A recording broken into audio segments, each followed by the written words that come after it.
Hi everyone, this is Miss P, and today we're going to practice dividing a whole number by a fraction. Let's get started with dividing fractions, or specifically dividing a whole number by a fraction, using this example of 2 divided by 3/5. Whenever we're completing a problem involving division and fractions, we can use a specific strategy. That strategy is to keep, change, flip.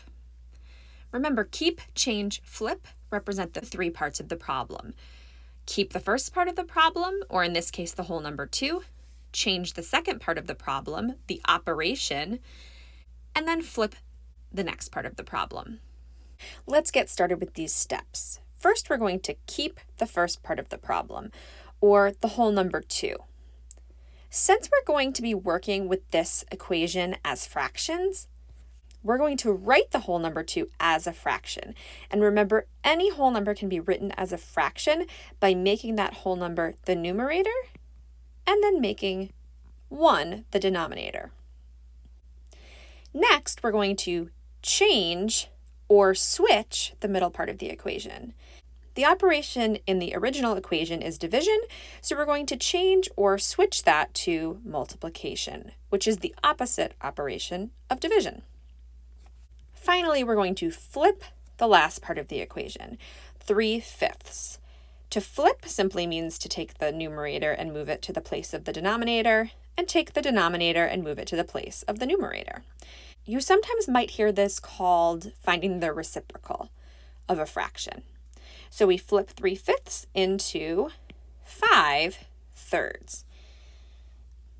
Now we've converted our division equation into a multiplication equation, multiplication of fractions. And to complete multiplication of fractions, we simply first multiply the numerator. 2 times 5 equals 10, and then we multiply the denominator. 1 times 3 equals 3.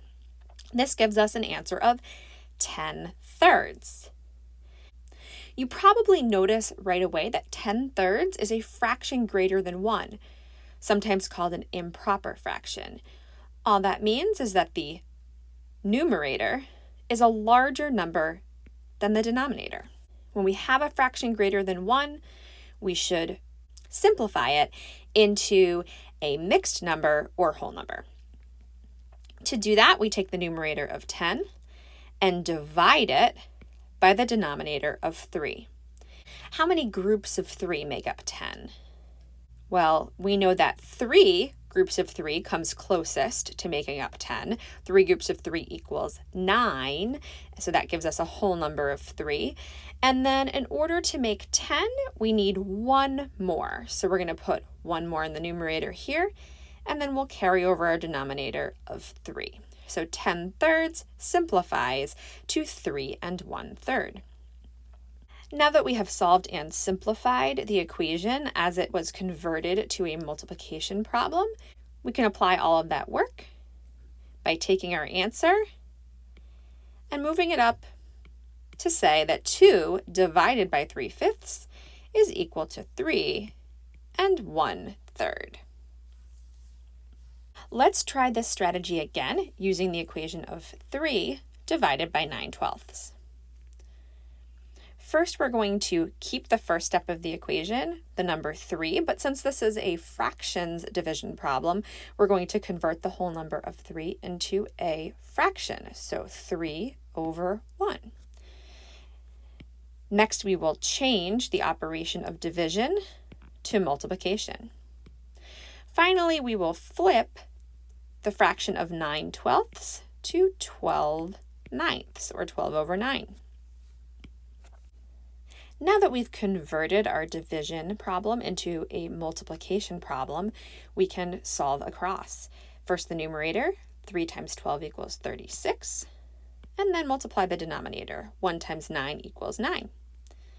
Again, you should see that our answer here, 36/9, is a fraction greater than 1, or an improper fraction. So let's simplify this improper fraction to make it a mixed number or a whole number. Taking the numerator, 36, divided by 9. How many groups of 9 fit into the number 36. In this case, our numerator of 36 happens to be a multiple of the denominator of 9. 4 groups of 9 equals 36. So our simplified answer is the whole number 4. Now that we have solved and simplified the multiplication of fractions problem, we can apply that answer up to our original equation. 3 divided by 9/12 is equal to 4. Something you might have noticed from these first two problems is that when you divide a whole number by a fraction, the answer ends up being a bigger number than the original whole number. This is true in every case. Let's try one more problem dividing a whole number by a fraction and see if it's true again. This time, let's try dividing a whole number, 6, divided by a unit fraction. A unit fraction is simply any fraction where the numerator is the number 1. Let's follow the steps to solve this problem. First, we're going to keep 6, but as a fraction, 6 over 1. Next, we'll change the operation of division into multiplication. And lastly, we will flip the fraction 1/2 to its reciprocal of 2 over 1. Now let's multiply these two fractions. First, the numerators, 6 times 2 equals 12, and the denominators, 1 times 1 equals 1. Our answer here, 12 over 1, is an improper fraction, or a fraction greater than 1. But anytime you have a fraction where the denominator is 1, it can be simplified to a whole number which is represented in the numerator, in this case 12. Now that we've solved and simplified our multiplication problem, we can apply that up to our original equation to say that 6 divided by 1/2 equals the whole number of 12. This follows the same pattern, that our answer is a larger number than the whole number we started with. Think about it this way. If I have 6 wholes and I divide them each in half,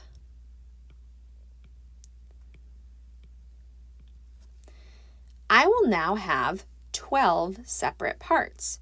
When I divide something by a fraction, I'm breaking each whole into smaller parts, and I'm creating more parts altogether. One last thing that I want to point out that you might have noticed is when you divide a whole number by a unit fraction, the answer is actually the same as if you were to multiply the whole number by the denominator of that fraction. 6 times 2 equals 12. That is true in every case, as you can see if you think about the steps that we use to divide fractions in the first place. A whole number divided by a unit fraction is going to be flipped into an equation where that whole number is over 1, and the unit fraction, when flipped, is also going to have a 1 as the denominator. Because of that, you'll end up multiplying the numerators, in this case 6 times 2, to give you a numerator that's going to be a part of a fraction where the denominator will be 1, which will then convert it into a whole number that represents that numerator. This is something that students often notice and point out to me, so I just wanted to confirm that if that's what you were thinking, you're right.